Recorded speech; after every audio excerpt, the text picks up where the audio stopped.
It always makes my day, like halfway through, she'll just start laughing at something. And that to me has been like worth all the effort in the world, is hearing her laugh at something that Richard and I said.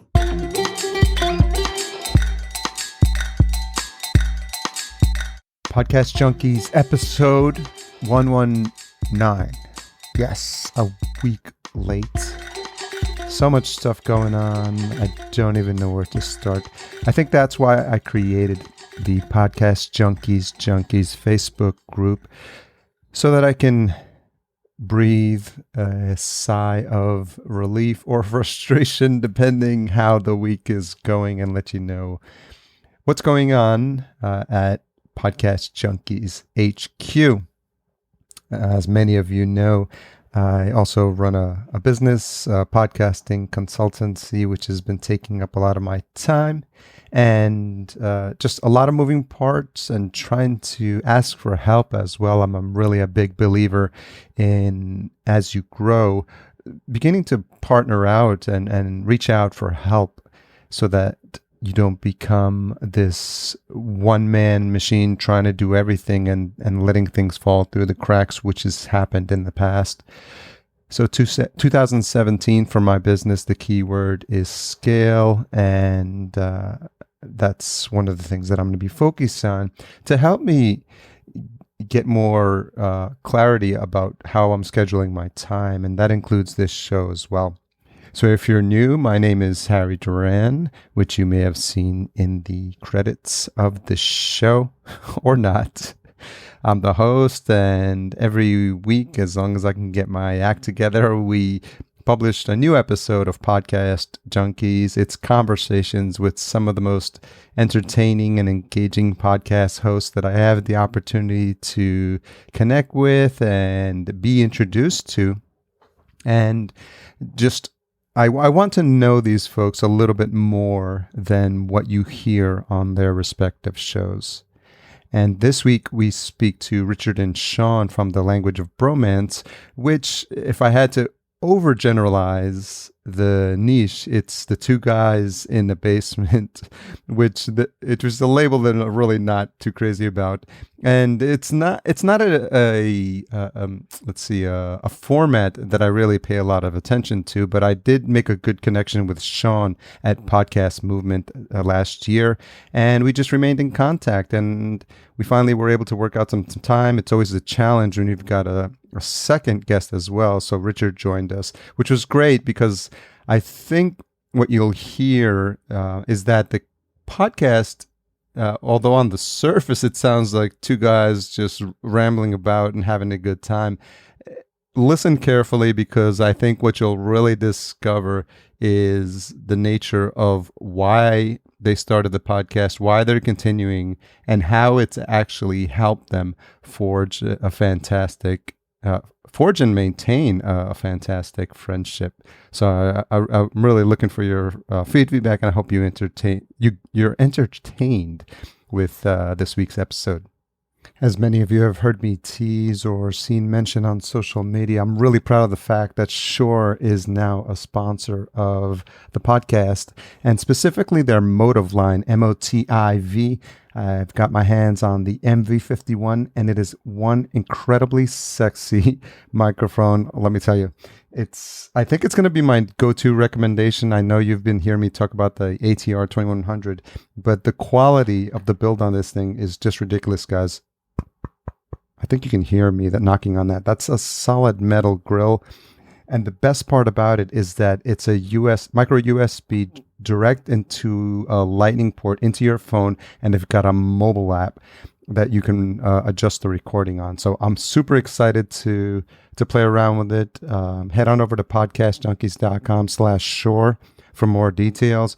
But as I play with it more and test it out in the field, I'll be coming back to you with more details. And I'm also happy that Podbean is continuing to be a sponsor of this show.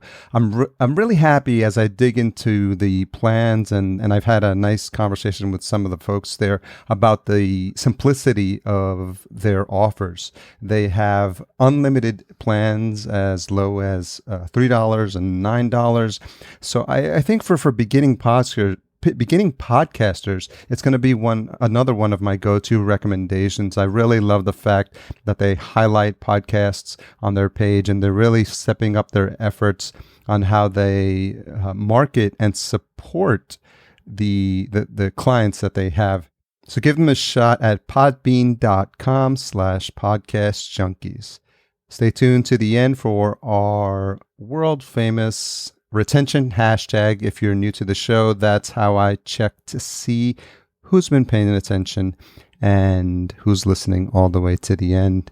And it's a special bonus patch that I'll have to make up and give to super listeners at some point, like Patrick, like Denny. Enjoy the conversation. Okay, so Rich and Shawn, thank you for joining me on Podcast Junkies. We are so happy. Yeah, thanks for having us on, man. I really appreciate it. So happy to be here. We probably need to see. I'm not getting any visual cues from Rich, so we'll have to figure out some sort of solution so we're not talking over each other. But maybe I'll try to in the beginning direct. But if I ask something that's so passionate that one of you has to jump in, I guess we can't do anything about that. Yeah, I know when we first started out, we just did straight audio, so we kind of know like who's going to talk, and we go off of their emotion. Like, okay, this person's going to say something funny, so we'll let them run with it. So, Shawn, we connected at Podcast Movement, and as I think people who are listening to regular listeners to the show, probably getting sick and tired of all these friends I'm meeting at this podcasting conferences. And was that your first? It was our second. We went to Fort Worth the year before, and so we went to this one as well. Had a fun time at Fort Worth, too. Yeah, Fort Worth was a good time. Define fun times, Rich.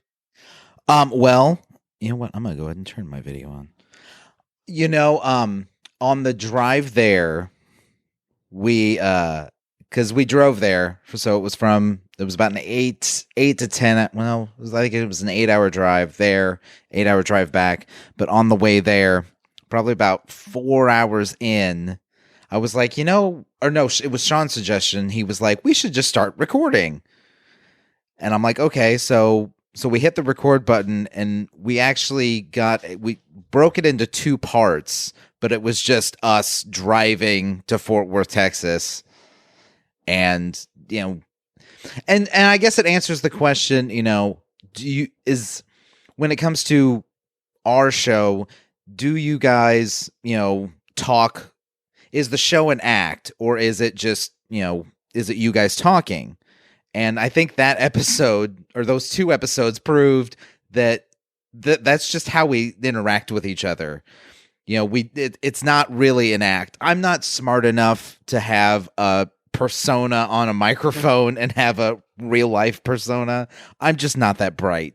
So when Shawn and I podcast, that's exactly how we speak when we're talking. Even if we're just talking on the phone, that's how we interact.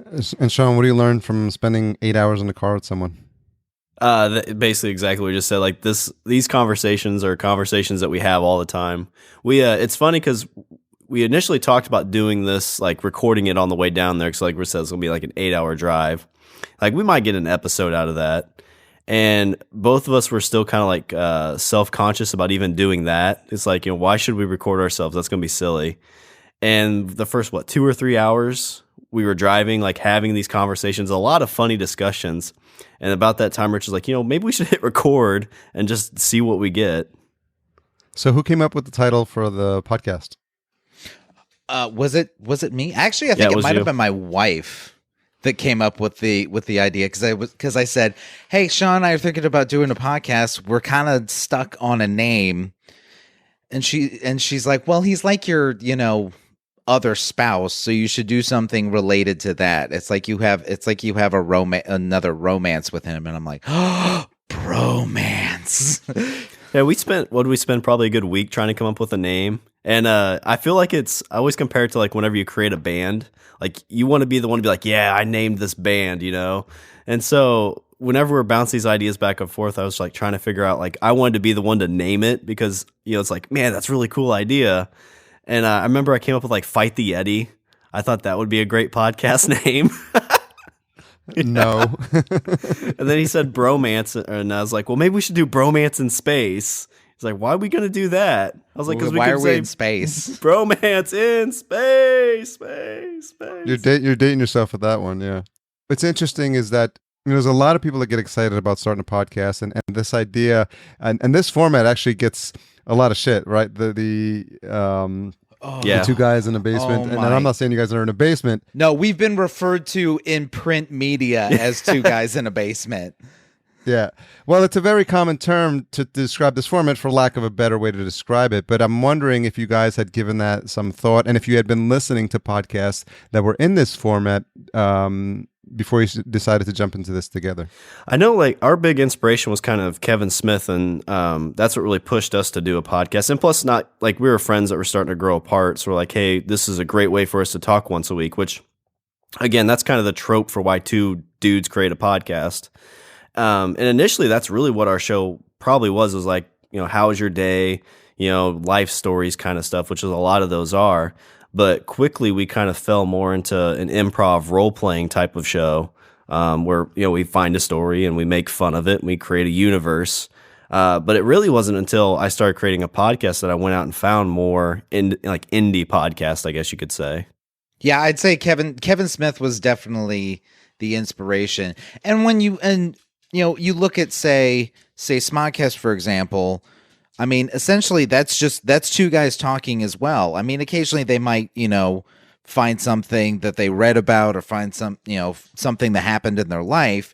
And it seems far more interesting. It might appear far more interesting coming because, he's, a director and, he made indie films and things like that, and so because of Tim, that's why people listen. And I get it, and I get why people will say, that format only works if somebody has some star power.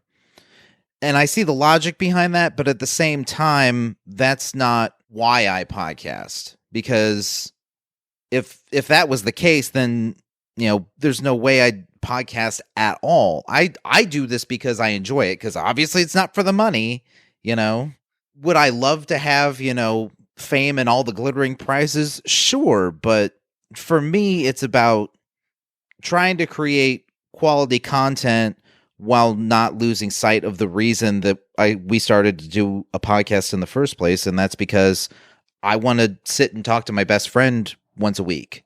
And it forces us to do that. I listened to one of the early episodes, and I don't know if it was you, Shawn. You may have mentioned this idea of creating a show that at some point in the future for your children or other people in your family down the line, like to have this record of these conversations of you and your best friend, having a good time. And even if it's, not a lot of people listening, but just the fact that you have it on the air, so to speak, and in some sort of archives that 20, 30, 40, 50 years down the line, now, in the past, it would be like digging through your shoebox of Polaroids or something like that, and or a VHS tape or something like that. But in the future, maybe, you're like, hey, check out Grandpa's podcast or something like that. So I'm wondering if you could talk a little bit about that.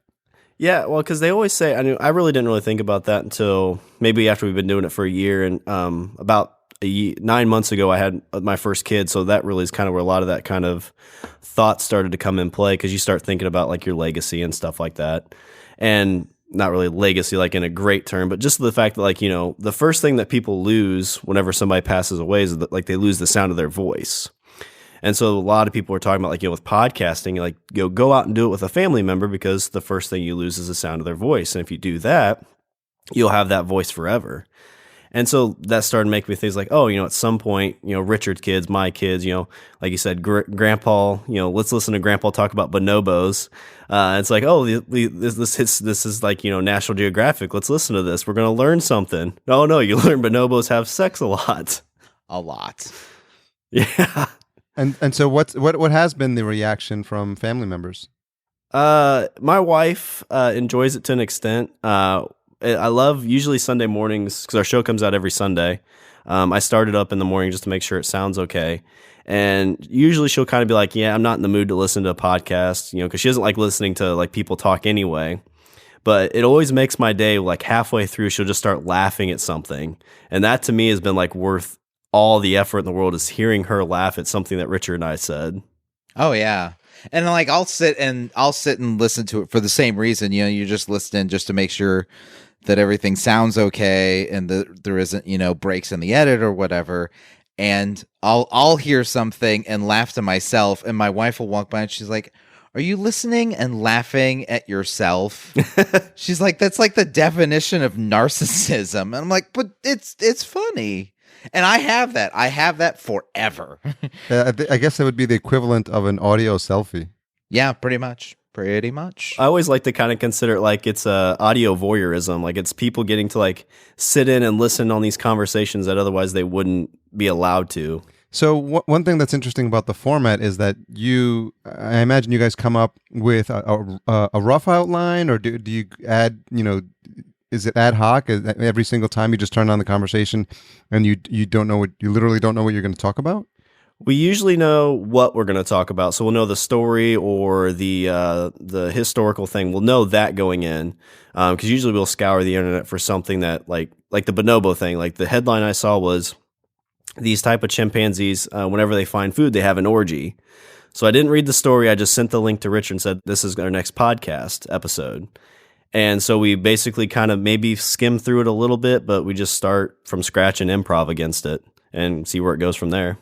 Yeah, I'd say at least 80% of the time, even when it comes to, you know, if I have something that I want to talk about or he has something he wants to talk about, say it's a story or something, what usually happens is I'll read the headline, maybe the first paragraph, and then I'll just kind of check on the length of the story just to see if, you know, if it's, you know, if I get something that's only, you know, maybe 2 or 3 paragraphs, then I have to judge in my head, like, well, because of the topic, is it something that would be easy enough to kind of, you know, talk about and for whatever given length of time.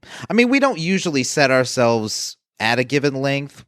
I would say we try to keep it around the hour mark. I mean, we do have some episodes that go, you know, hour 20, an hour, you know, 15, but we usually try and keep it around the hour mark. And I think that's just because in terms of attention span, it seems like a lot of shows usually go with that kind of format, try to keep it about an hour, maybe an hour and change.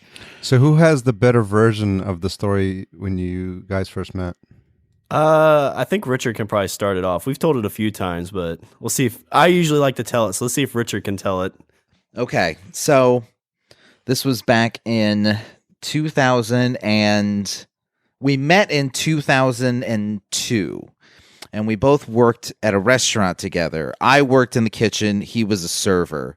This is young Shawn. This is fresh. No, what? Not even fresh out of college. He was still in college. So this is young Shawn and old grizzled Rich. No, not old and grizzled. I was in my mid 20s, early 20s.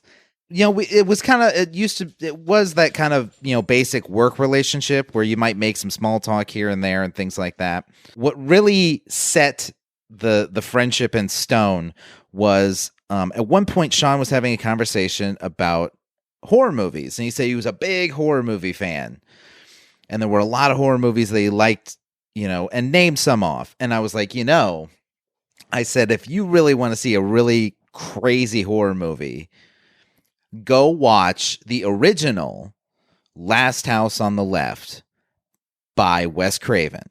It was the first movie he ever did. I was like, I guarantee you that movie. And if anybody knows the movie, you know exactly the original. You know what I'm talking about. That movie plays out like a snuff film.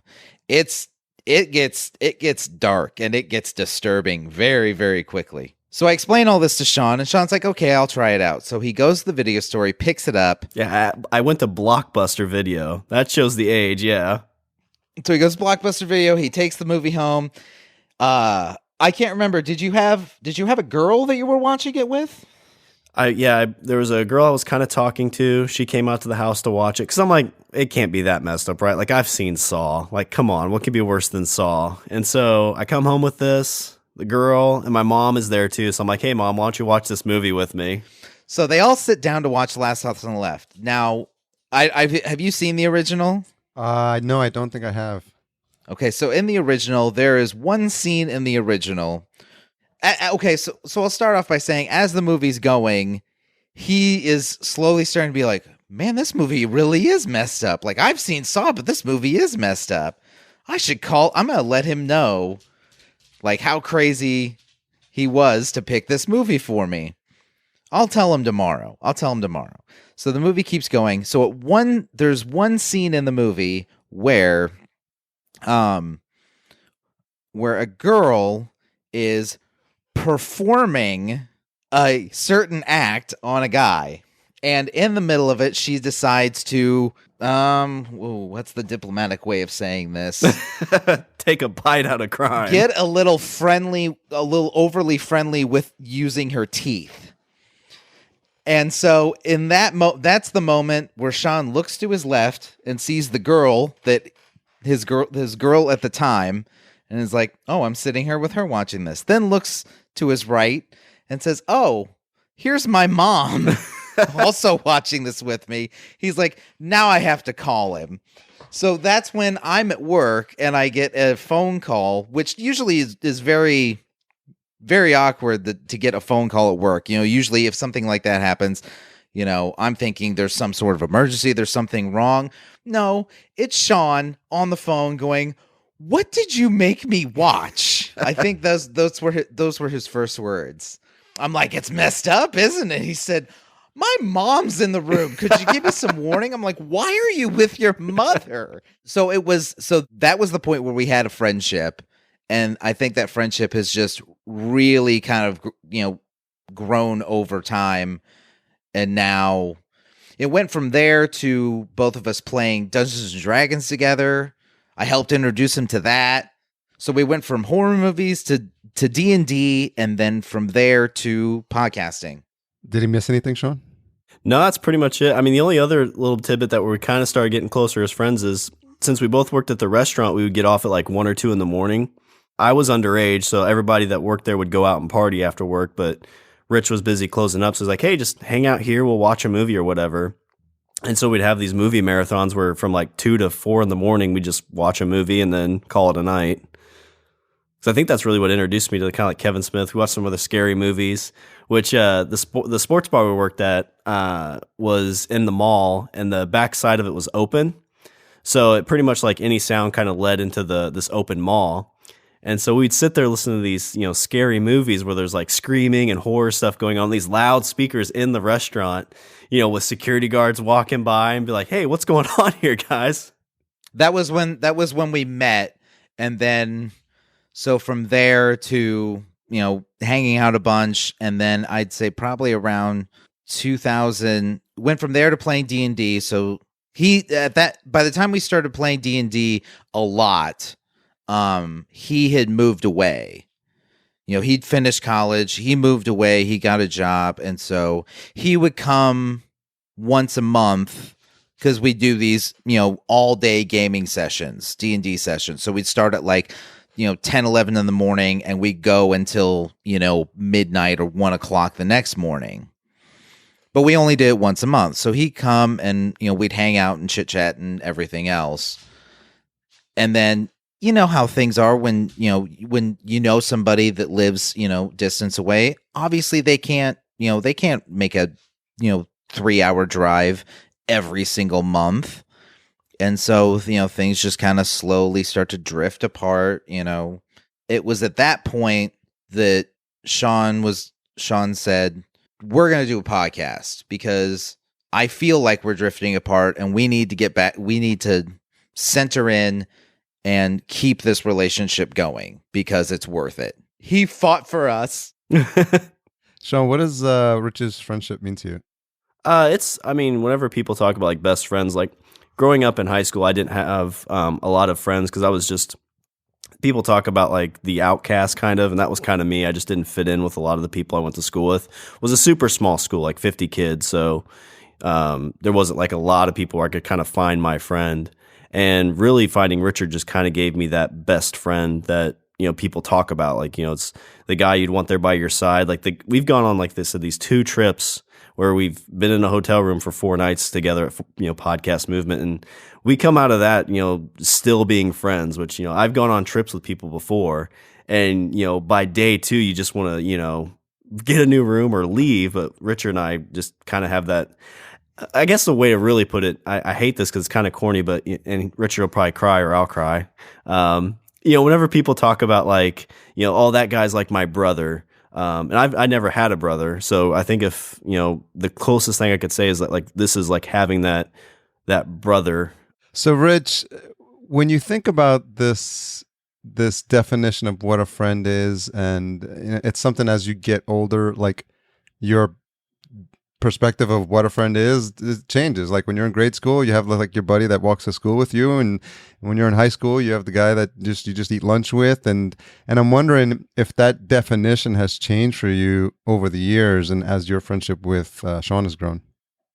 Oh, I mean, of course it naturally evolves, but for me personally, I wasn't the social leper that Shawn was, but I mean, I had friends in high school. I had tons of friends in high school.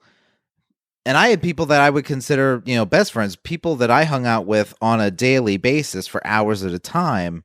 But once high school ended, life gets in the way, and I got busy and they got busy, and things drift apart. And so I think when it comes to as you get older, I think that having a social circle, having friends is something that you actually have to put in an effort for. And I think that's the thing that you realize as you get older, that maintaining friendships with people is something that you need to make an effort. In high school, it's easy because you're both at the same, it's kind of like, it's almost like work. You are forced to be in that place for, hours at a time. And so you can't help but associate with people that are around you. And so it's convenient to have those kinds of friendships because they're there and you're there and you can't go anywhere. But when you get older, you have to actually put in effort to maintain those friendships. And I will say that out of all the friendships that I've had in my adult life, I mean, this is definitely one that I've tried to fight for. Because it's it's worth it to me, and it's paid off in huge dividends.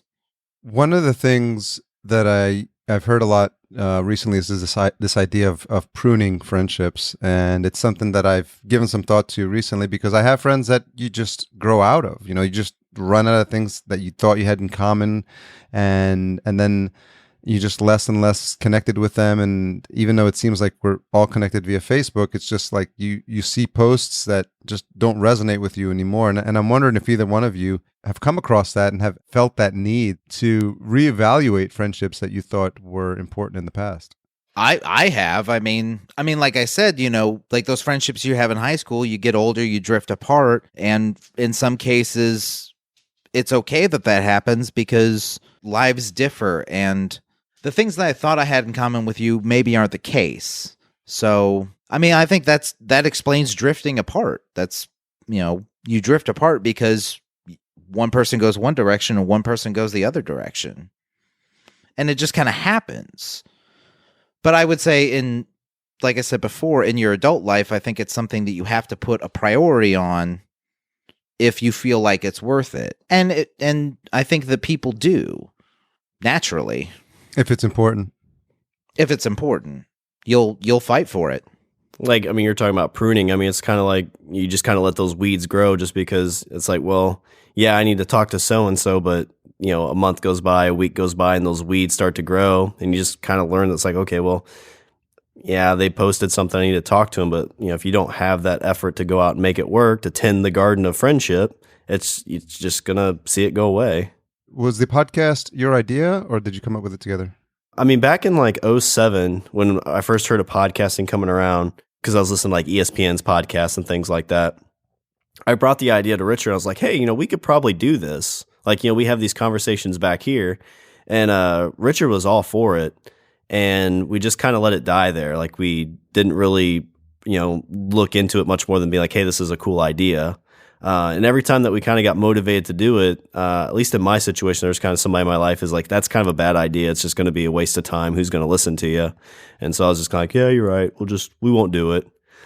And it was finally the point where like I went home to play D&D and Rich had to work. So by the time I saw him, I had like a 10-minute conversation with him. And it's like that's the only time we talked for probably 3 months, maybe 4 months. Yeah, something like that. Yeah. And so on the way home, it's like, this is a horrible thing. Like, Richard's probably my best friend in the whole wide world. We used to talk all the time. We talked about doing this podcast thing. So I shot him a text, said, hey, we're going to get the gear. We're going to figure it all out. And then like in a month, we're going to record our first episode. And I'm pretty sure like 4 weeks after that point, we were sitting there hitting record on our stuff and putting down our episodes. Yeah, about 4 to 6 weeks after Shawn put his foot down. So the podcast thing is something we bounced back and forth. It was, hey, we should do a podcast. Yeah, that'd be a cool idea. And then that's where it would go. And we did that back. It was like a tennis ball that we just bat back and forth for years, where it was like, we should do a podcast. Yeah, we should. Have either of you done anything similar in terms of like creative ventures? Not really. I mean, I did some creative writing in college, but that was about as far as it went. Like nothing specific.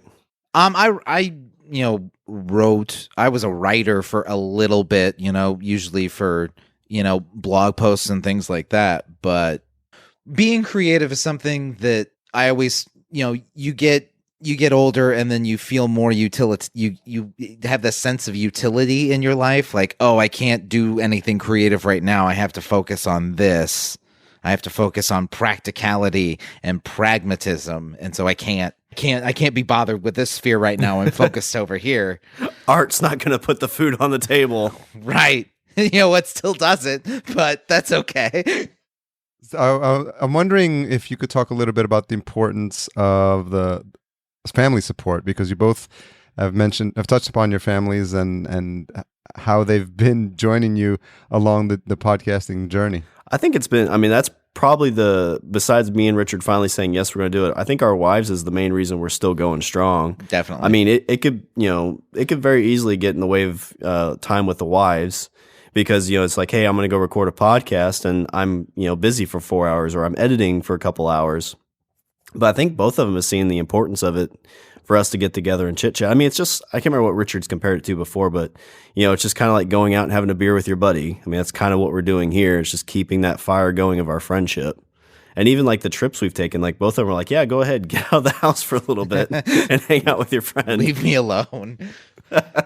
Yeah, it's that whole, what is it? What do they say? Behind every good man is a good woman with a good left boot. It's, I would say in terms of, a motivator, because there's no bigger critic of myself than myself. And I would say that my wife is the only person that shouts down the voice in my head by saying, no, just do it. Just go and just do this thing and keep doing this thing because it seems like it's very worth it to you. So it's something you should definitely pursue.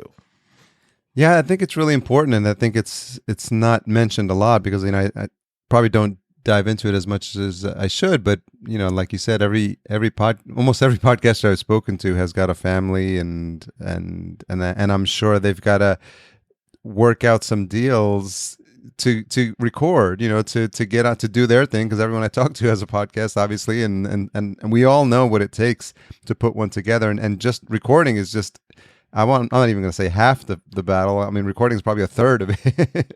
You gotta edit it, get it on there, get it out there, and then you gotta promote it, and then you gotta do all that other stuff. And then I imagine you had to take time off to get to podcast movement as well. Yeah, and a lot of like Richard and I both when we started, you have full-time jobs, so you're working 40, 50 hours a week or more. You're coming home, getting something to eat, hanging out with the wife for a little bit. It's like, okay, well, let's start recording at 9. And by the time you get in the groove of it, before you know it, it's midnight, 1 o'clock before you're going to bed just from recording. Yeah. And so then you're like, oh, hey, babe, I know we recorded last night, but it's Saturday. I got to edit the episode and get it uploaded because it's going out Sunday.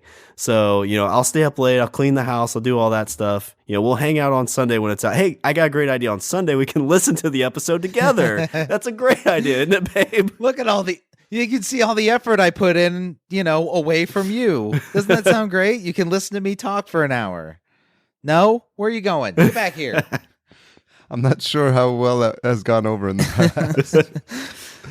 What was the response or the feedback when you guys were at the conference? I'm curious because mostly everyone that goes, they have a target audience in mind. They're it's a podcast about a specific topic, or it's really easy to say, oh, this is who my we've all heard the phrase avatar tossed around, and this is my avatar. So I'm curious, what were the conversations like when you were talking to people in the hallways and telling them the concept of the show? Well, I love the first year we went to Fort Worth in 2015. I think Richard and I, we'd been doing it for almost a full year at that point. We had done 50 plus straight weeks of episodes. Every week we had an episode come out.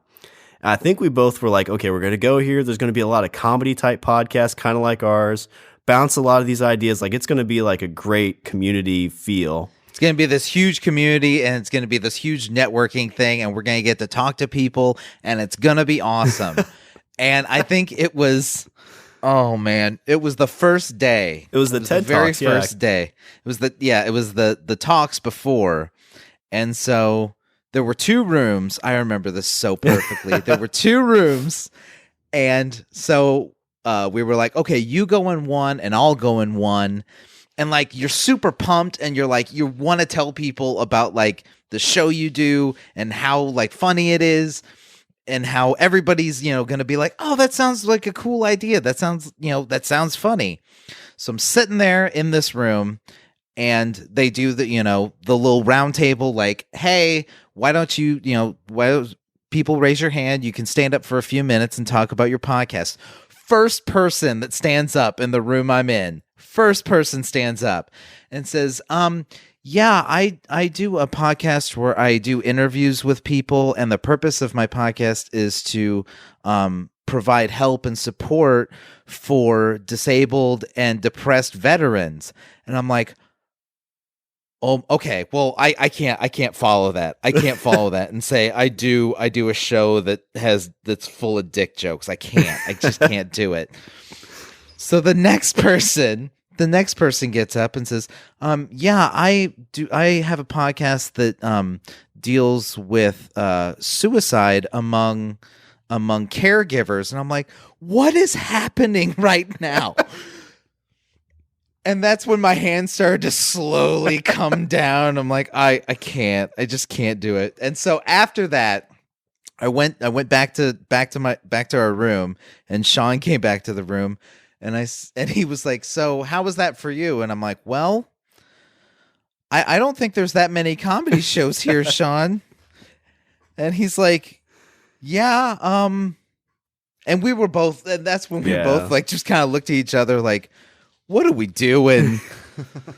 We just felt so deflated. Well, I mean, you feel worth, because all these people are like, oh, I have this very inspirational podcast. I have a podcast that is trying to help people. And we're like, well, we had a robot with a giant member in one of our episodes. That's funny, right? No? What, I mean, obviously you guys stayed at the conference. I don't think you bailed early. No. And then you came back for last year for Chicago. So what was going through your minds the rest of that conference, and what was going through your minds when you decided to return? Well, I think we met a few people, and we were like, okay, listen, we know we can't really not sell the show, but we're gonna feel awkward selling our show to people if they're doing these more inspirational things. Listen, we'll just be us. We'll talk to people and do the more hey, what's your show about? We'll listen more than we'll speak. And we ended up finding a group of people, and we became known as the Bromance Guys. Yeah, which was kind of awesome. That was apparently our tag. And so it is the name of the show. I went to I had a T-shirt on that had the logo on it and everything, and I went down to the hotel bar, and I was just standing by the bar, and there was a lady that was probably in her early 40s or whatever, and she was just sitting there, and she looked at my shirt. She's like, oh, "You're one of the Bromance Guys." And I'm like, yes, I am. I mean, it's not like we're not the horse guys, but whatever. But yeah, I mean, we just kind of, I guess, wanted to talk to more people. Then we're like, again, we're not going to try and sell our show. And the next year when we went, we're just like, okay, we're just going to go out. We'll ask people questions. We'll, so like, we wanted to figure out how you sell your show, how you, advertise your show, and just ask more questions because people like to talk about themselves. And so we just kind of took that approach. Well, I was going to say, I think that, after sitting through the conference the first year we went, I think that by the end of it, I felt more comfortable in being myself in that setting. And so when it came around again for 2016, I think both of us just kind of had let's just go and just be unapologetic about the type of show we do. I think the thing that really was a big thing for me after the end of the second year is that was the approach that I should have taken the year before. Just, be genuine. And that's kind of what we did. And I think that we found a whole lot more people to talk to that year just because we were more willing to put ourselves out there in a way. My fear was that stigma, like you mentioned a little bit earlier. It's like, oh, people ask you what your show is, and it's like, oh, well, we're two dudes that talk about stories and stuff. We make funny. And their stigma is like, oh, it's these two guys in their basement making dumb jokes that aren't even funny. And so just going from that, it's like, okay, well, we actually built our show more into like, I think we had an understanding of what our show was. Because I don't remember if it was that last year or the year before, but somebody ended up saying, it's like, oh, you're kind of improv. Like have you taken improv classes? I think both the light bulbs went off in our brain. It's like, oh, wait, we do an improv comedy show. That's what it is we do. Well, the other thing, and I'm not sure if you guys give it enough credit, but it's really, what's coming through is this angle of an opportunity for two best friends to use a comedy podcast as a way to stay connected and maintain that connection, which is so important to them. It's very much what we've done with it. And I mean, I think that was the intention for both of us. For each of us, that was the reason that we both wanted to do it for ourselves. The fact that kind of comes through in the show a little bit, I think it's just kind of a bonus. Well, I'm not even sure a little bit. I mean, just in the conversation we're having here, it's coming through pretty clearly that you guys are pretty close, and you guys are finishing each other's sentences, and we are.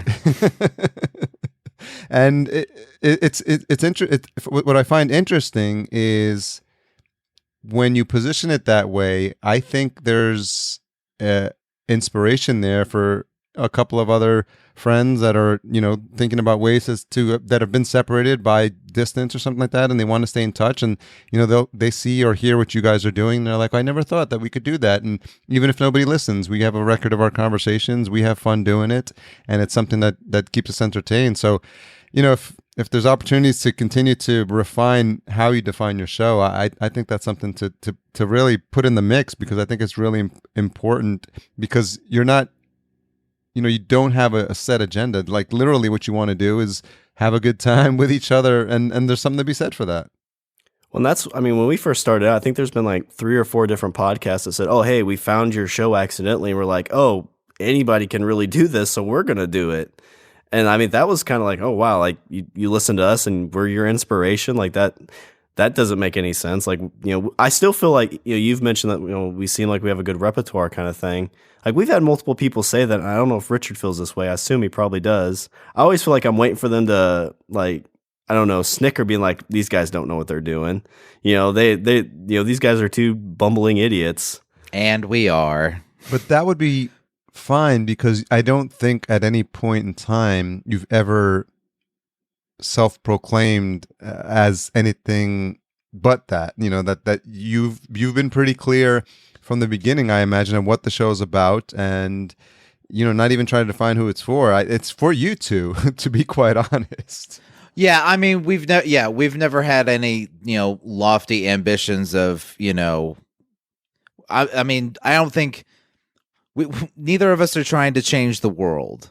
I mean, that'd be great, but at the end of the day, I think that what we want from the show, there's a personal front of, oh, I want to, keep talking to my best friend, and on a, I mean, I guess on a professional front, we like to make funny, and I think that there's a segment of people that find what we have to say funny, and I genuinely am so appreciative of every single one of those downloads, and anybody that tries to contact us either on Twitter or on Facebook, I make it a mission to try and respond as quickly as possible, because those people are taking an hour out of their day to actually sit and listen to you. And podcasting is a very intimate format.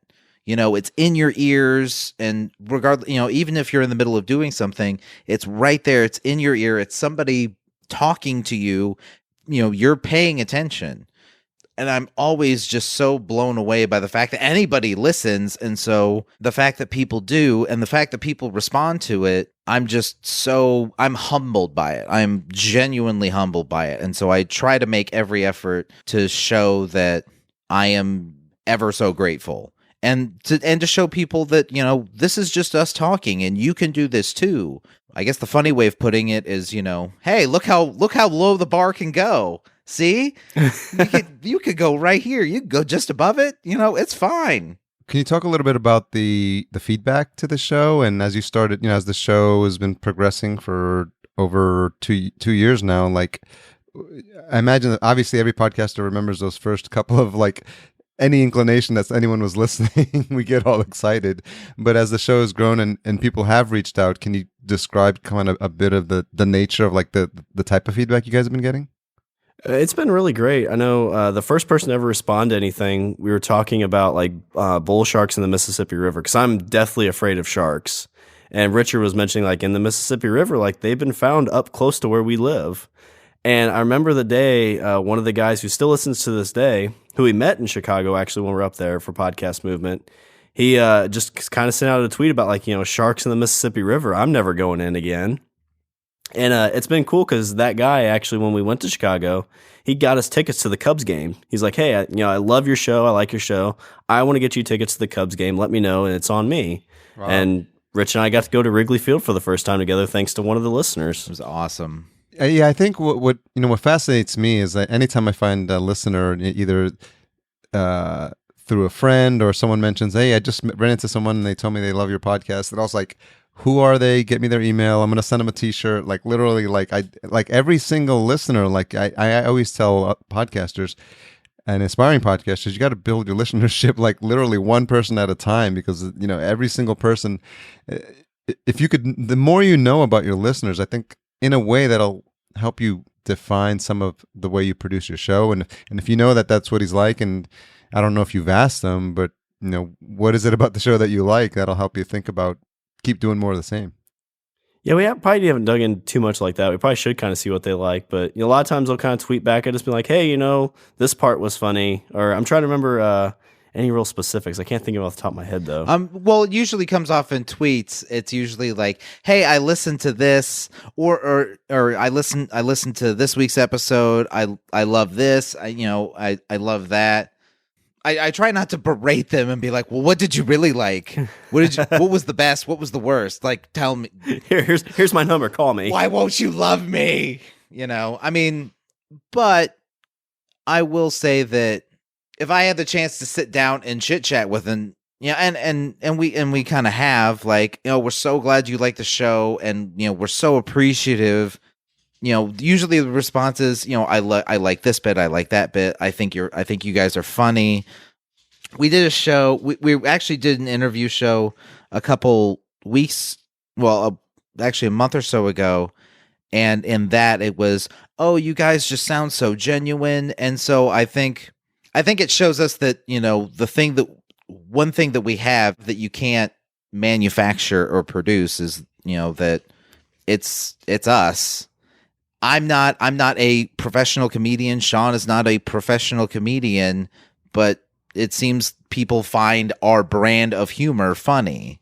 And so I think that's what the one thing that we have that a lot of other shows don't have is the fact that we try to just be genuinely funny people. Genuineness, authenticity. I don't know. I think we kind of found that pretty early on, because I know our first few episodes, we're definitely I feel like we're trying to come off as like radio host. Like we're trying to, it's the first time you have a microphone in front of you, it's an awkward thing. And at some point we just started just forgetting it was there. And it's just like, hey, it's just like this old phone call we had 6 years ago. It's us talking about this thing I heard, and we make jokes about it, and, be like, oh, well, what happened if this happened, or if this person did this? And, like these trips we've taken, I think the one to Fort Worth really reassured that it's like, oh, okay, we're not being fake on the mic. It's actually us. It's just we're putting it on a digital file and uploading it to the internet. Have you come across anything in the course of recording the episodes over the past few years where you found out or heard something that you didn't know of one another? I think I figured out that Richards wore women's clothes a few times. I don't think I knew that for sure. I knew you did, but I didn't think I knew you liked it. That was the thing. I didn't say that I liked it. I just said that I'm comfortable with it. That's all I said. Well, the way you put it is sometimes you like to feel pretty. Sometimes I do. And I don't think there's anything wrong with that. I'm a man, and sometimes I like to be pretty. So forget you. So have you thought about the future of the show, and are you just literally more of the same, or do you look back on what you've done over the past 2 years, and does that fuel any thoughts about what, if anything, you might want to change? I think still just kind of going the improv style, finding those stories we like. I know as far as kind of like a business aspect, something we're trying this year is we're trying to build processes around like what we do. So it just kind of helps us focus more on specifics outside of the recording. But as far as the show, I mean, the best shows that we've had is when we find an article and we're like, literally the best ones are when we're like, I don't think this is going to last an hour, but let's try it. And we go off on a funny tangent that lasts, an hour 10. And we're like, wow, that took longer than what we thought. So I think just hopefully finding more of those type of things. Well, and I think, end of the day, I think both of us want to try and have quality content. And so, like Shawn was talking about, trying to build processes and things like that. I think we're doing that for ourselves because we want to have a consistency of quality in terms of the shows that we produce and release. And so, so this year, something we were both, kind of taking on ourselves is we're both trying to not just produce good content, but be consistent in the type of content we produce. Because, I think rule one when it comes to podcasting is consistency. You have a contract, it's unwritten, but you have a contract with your audience. We say we're going to release an episode on Sunday.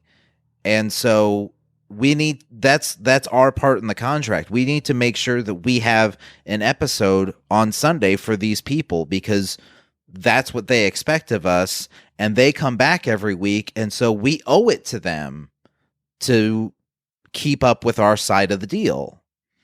And so for us, I think we want to make sure that we're consistent, not just in the fact that, we put out an episode every week, but consistent in the quality of the episode, in terms of the quality of our content.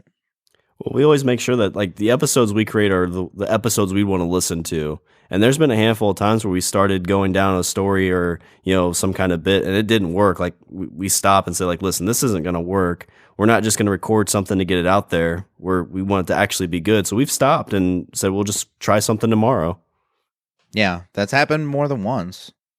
Yeah, I think a lot of times people hear comedy and they assume that it's all off the cuff. But some of the greatest, comedians practice their stuff for months upon end, and like, in stand, we've been watching a lot of stand up here in LA, at the Comedy Store, and I've seen a couple of guys already, repeat on stage, and they're doing some of the same bits, and then they incorporate some new ones and stuff. So I think with all things, if it's something you're looking to take seriously and continuously improve, then I to Shawn's point, I think you do have to have some sort of structure. Otherwise, people will sort of tell after a while that you're really not taking it seriously. That this really is just two guys, right, screwing around in the basement. And I think what you guys are trying to do is something a bit more structured while still keeping it entertaining. Well, that's the thing with comics too, is they're on stage. Like if they tell a joke and it bombs, they see that it bombs. As a podcaster, you put that out there and you're like, it might have been okay. I don't know. Maybe the downloads are going down because it's the holidays, but it's June. There's a holiday somewhere. Well, I think that the Twitter helps a lot too, because Richard mentioned there's some, you see a lot of stuff, feedback on Twitter about certain topics, and maybe that'll give you guys some insights into some of the things that are resonating. Whether it's if they keep tweeting about the same type of topic, then maybe that's your audience's way of letting you know what they find entertaining. Yeah, we usually get a lot of feedback that they love our draft episodes. That's kind of an idea that we threw out, when we first started, to kind of give us a little bit of almost like a filler episode, one that's a little bit easier to generate content for. And those are always everybody's favorite. As we wrap up, I usually have a couple of questions I ask at the end of each episode. So since there's two of you, I'm going to have someone pick the number one and someone pick the number two, but I won't tell you which question it is, and I'll ask the appropriate one. So you got to make sure you pick right. You pick correctly. Choose wisely. 2. So then I'll take 1. So Richard, what have you changed your mind about recently? What have I changed my mind about recently in terms of the podcast, or just, I was going to have something for dinner and I decided on something else? Anything. Life. Anything. Oh, off the top of my head, what's something I changed my mind about recently? I have been doing a podcast. I'm done now. We're over it.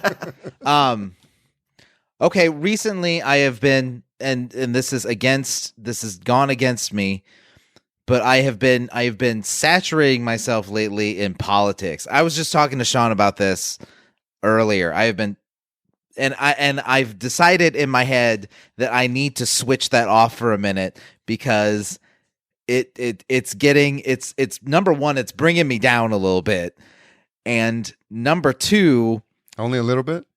Well, a bit more than a little, but the second thing is that when it comes to things like that, I'm mainly a spectator. Like there's nothing I can do to immediately rectify the situation that I've just read about or seen that has me so incensed. So I need to kind of break away a little bit, kind of detach myself a little bit from that. But I've been doing that for the last 2 weeks, and it's been driving me slowly crazy. Yeah, I've weaned myself off the news almost completely now, because it's just, like, to your point, there's not much you can do about it. It just drives you absolutely bananas. It just ruins your morning if you read the wrong bit. And at the end of the day, I mean, it all kind of works itself out in the long term. And I think we got so many other things on our mind in our personal lives that to be worried about what's going on the other side of the world or country is a bit self-defeating at times. Yeah, aside from letting loose a tirade in a Facebook comment thread, I've got there's nothing else I can do in that moment. Shawn, what is the one most misunderstood thing about you? Oh, one misunderstood thing about me. I like my question better. Yeah, this is a tough one. I was going to say maybe like my patience. I get commented on my patience a lot, about how good I have. Like, I always seem like I'm calm. But there are plenty of situations where like things rile you up. And I guess I'm good at keeping it on the surface as I'm, got it all under control. But deep down, it's rattled. Yeah. Those are the texts I send Richard. There's a torrent of rage underneath those calm seas. So what has got you, I guess in closing, like what has got you guys excited about the show in 2017? I think just the motivation that it gives us. I mean, I always call Richard my muse. And the big thing from this is, not only are doing the podcast, but it's opened up so many creative avenues for us. Since starting the podcast, I've been writing again. I've shot 3 short films just on, some spare time with friends, and just continuing to go with that momentum and, find out other avenues that we enjoy doing that without this kind of push, we would have never known we like to do. And also the fact that we do have an audience, and that audience is slowly growing. Like, I would say that, over the course of 2 years, we've built a listenership, and we've maintained a listenership, and have gotten, and have gotten more over the course of time. And I think that has me very optimistic of where we're going, and like we were talking about earlier, one of the reasons that we want to make sure that we're maintaining and improving on the contract we have with our listenership. Well, I imagine those are things that you didn't even think were going to happen when you guys started the show back in 2014. So it's really cool that the journey that you guys have been on, and the fact that the podcast has played such an important role in keeping your friendship alive and well. And I think that's when you think about it, and you think about these points about what it's meant for you, what it's done for your friendship, how important it is to have the support of your family, and how it's activated some other, creative, getting the creative juices flowing within you. I mean, that's a great story. And I think you should at least apply to speak at Podcast Movement, even on that topic, because it'll change people's perception of what the two guys, and I don't think either one of you are in a basement, but just this whole conception of what two guys starting a podcast can really do. And maybe that's something to think about. There's a whole lot more behind the Two Guys in a Basement podcast. That'll be the title of our session. That's a good tagline. So where's the best place for folks to track you down? Well, they can always find us at our website. It's languageofbromance.com. We're on Twitter at Language of Bro, Facebook, Google Play, iTunes, Stitcher, Pocket Cast. Anywhere you get your podcast, we should be there. If not, let us know, and we'll definitely get out there. Richard and Shawn, thank you so much for spending time with me tonight. I learned a little bit more about you guys and about the format. So I think there's hope for people who are thinking about it and wondering if there's any value in starting. And I think from listening to this conversation, I got a feeling they'll be pretty inspired. Yeah, well, thanks. And if anybody has questions like how can you start, let us know. We're always glad to answer those questions. Definitely. Thanks, guys. Thank you. Thank you. So I hope you have a newfound appreciation for the Two Guys in the Basement format. I'm sorry, I can't think of another way to brand it or label it. But what struck me is the fact that they kept thinking they kept saying or trying to convince me, maybe, I don't know, that it was just a comedy podcast. But their friendship just kept shining through, and it was clear, and their engagement with each other. And just their basis for starting it was to continue their friendship, which I think is an awesome thing. So once again, don't forget to check out our sponsor, Podbean, at podbean.com/podcastjunkies, and take a look at some of their unlimited plans if you're just getting started with your podcasting journey. And as always, if you do have questions about podcasting, don't hesitate to reach out. I'm in the Podcast Junkies Facebook group. You can engage with me there. I'm adding new members all the time, and I'd love to connect with you and see if I can help you out. So this podcast is part of the Podcastica Network. We're so happy at the newest member of our Podcastica family, A Face Project. You may remember that podcast because it's hosted by the one and only Natalie Jennings, who was a previous guest on this show. Jason heard the episode and he was really excited about the format and the quality of the content. And we had a conversation and we invited her to join us on Podcastica. You'll see her show there. We're just happy about the family that we're growing and the fact that we have such an interesting mix of shows. If you haven't had a chance to check out her episode, please do so. It's afaceproject.com. Welcome to the Podcastica family, Natalie. Music is provided, intro and outro, by Cedar and Soil. Check out cedarsoil.com. And this week's retention hashtag is PodBros. Bros is short for brothers, but I think it reflects the love that these guys have for each other. So it's hashtag PODBROS, and their Twitter handle is Language of Bro. So on Twitter at Language of Bro, one word. And of course, we are podcast_junkies.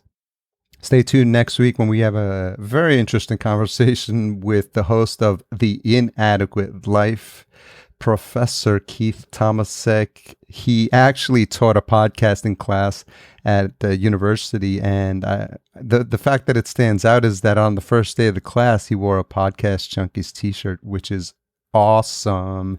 So we have a really fun conversation about a wide range of things. So I think you'll really enjoy it. So please check that out. As I always say, we should be back on schedule, but I'm getting several interviews in the can with some really, really fun guests. So stay tuned for that and have a fantastic week. Thanks for being patient with me, guys. As you know, as any podcaster knows, it's a challenge staying on point, but I do value your listenership and the fact that you're with me through thick and thin. And as always, if you have the chance to recommend this show to a friend, that's something that I highly appreciate and value. See you soon, or talk to you soon. I will see you if you're going to be at a Podfest in Florida, which is coming up. I think I'm in rambling mode. Bye-bye.